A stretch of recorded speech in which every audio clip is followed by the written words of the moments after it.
Ndugu mgeni rasmi, kama tunavyofahamu, mwaka huu wa 2025 ni mwaka wa uchaguzi mkuu katika taifa letu.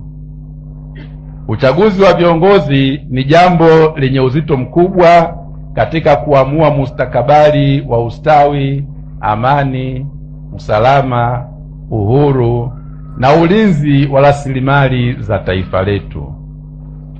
Kutokana na uzito wa zoezi hili la uchaguzi, sisi maaskofu tunapenda kutoa wito kwa waumini na watu wenye mapenzi mema kama ifuatavyo. Kwanza, tunaomba waamini na watu wote wenye mapenzi mema tufanye sala na maombi maalum kwa ajili ya kuliombea taifa letu amani, umoja na mshikamano wa kindugu.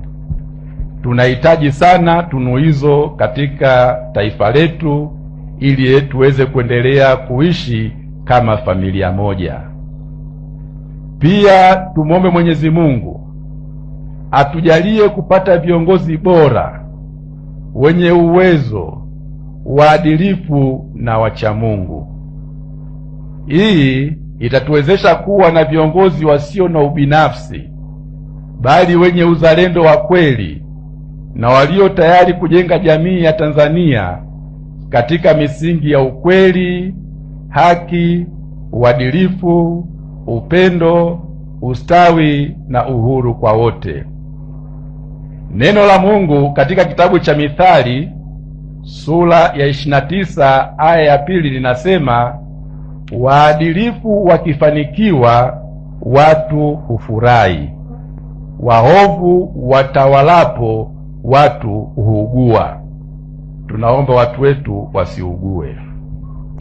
Ndugu mgeni rasmi, viongozi wa serikali katika nyakati tofauti tofauti wamesikika wakiwahakikishia wananchi kuwa uchaguzi wa mwaka huu utafanyika kwa misingi ya haki, usawa na uhuru.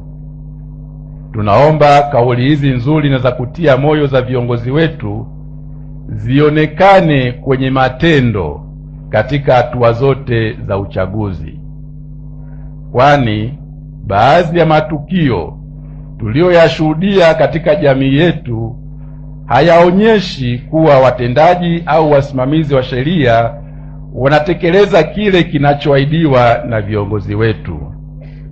Kinachoahidiwa hakiendani na kile kinachotendeka. Ndugu mgeni rasmi, kwa muda mrefu kumekuwa na sauti zinazotaka katiba na sheria zinazosimamia uchaguzi katika nchi yetu zifanyiwe marekebisho au maboresho ili ziendane na hali halisi ya demokrasia ya vyama vingi katika nchi yetu. Inavyoonekana ni kuwa wanaonufaika na mapungufu yaliyomo katika sheria za sasa hawana haraka ya kufanya maboresho hayo, na wale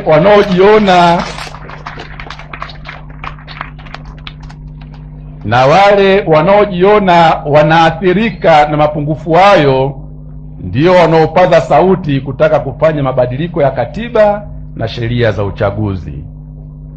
Wito wetu sisi maaskofu kwa mamlaka zinahusika ni kuwa sauti na vilio vya watu wanaotaka kufanyika kwa maboresho hayo ya katiba na sheria visikilizwe na visipuuzwe.